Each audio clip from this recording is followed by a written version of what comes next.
Chapter 2. Diego gets arrested.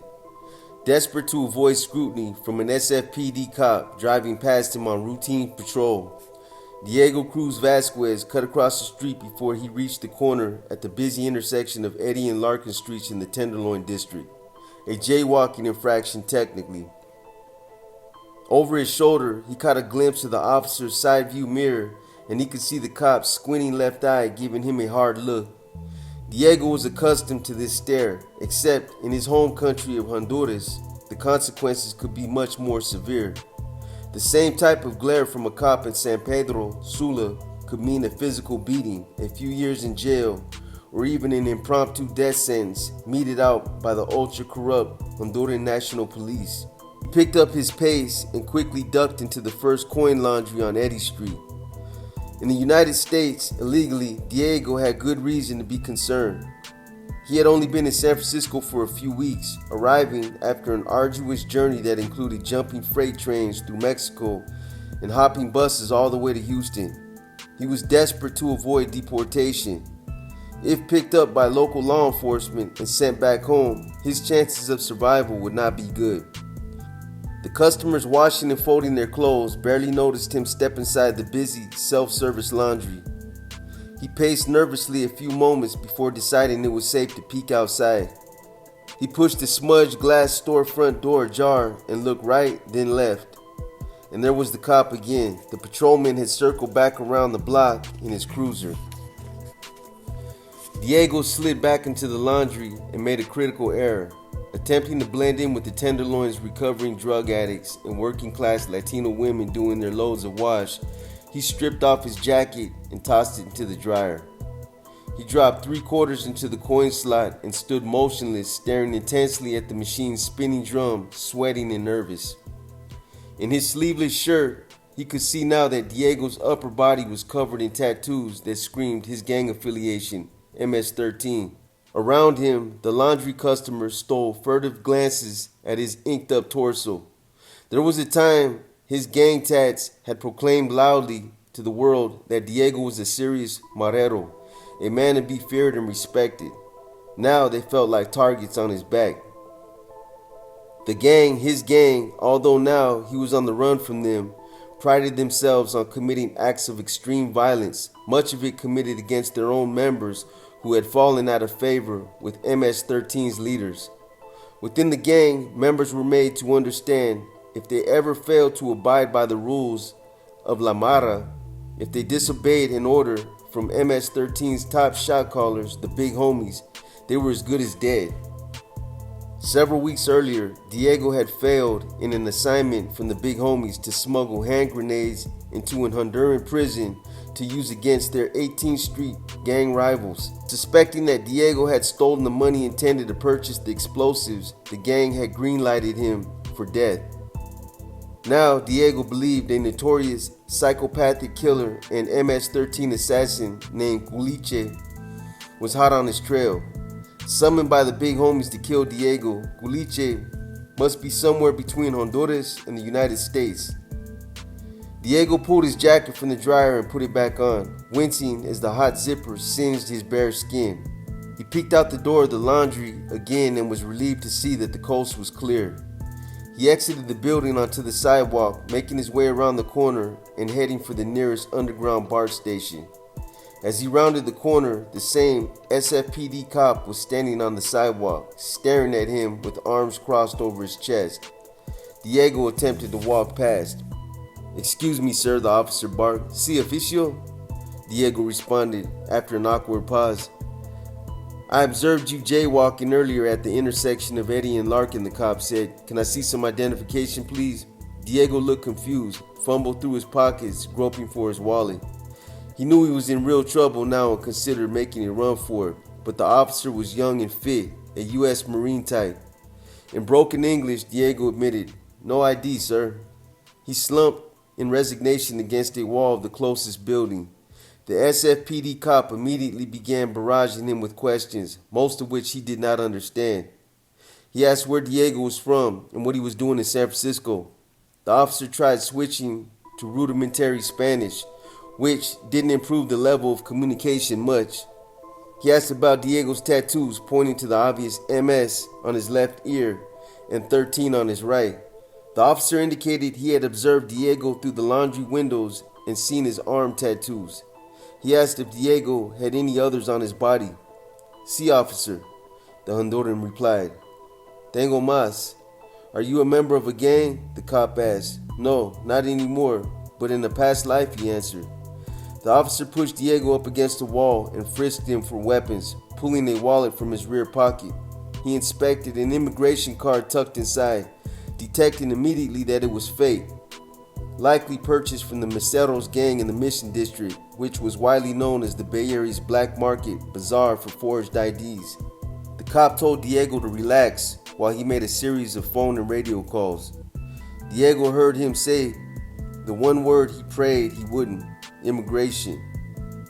He reconsidered running for it, but was too drained from stress. The officer hung up the phone, and the two of them stood there in silence for several minutes, the brisk San Francisco wind blowing a cold chill. His phone rang back and he answered, "Okay, I'll do that ASAP. Thanks again," and hung up.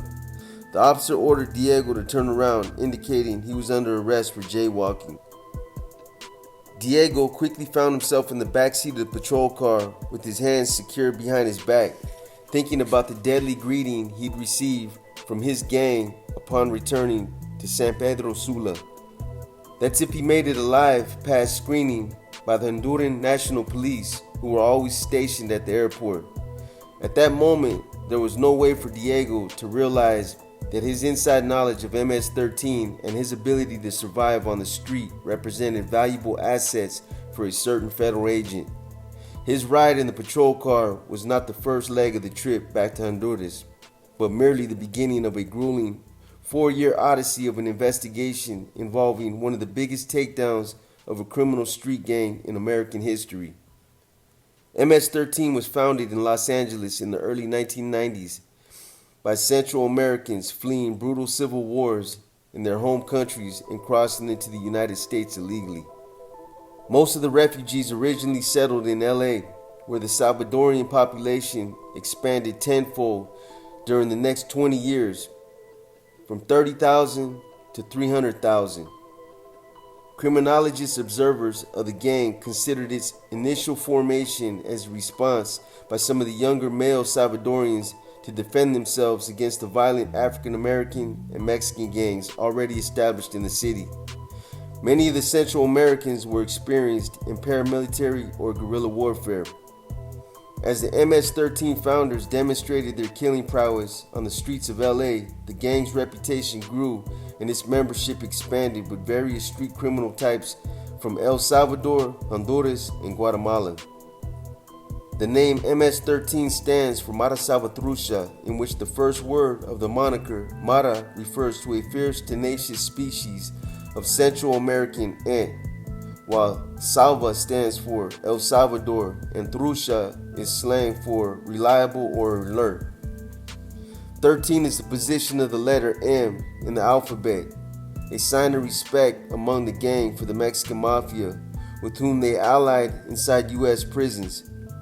MS-13 also cooperated with Mexican gangs south of the border in various smuggling operations and violent crime.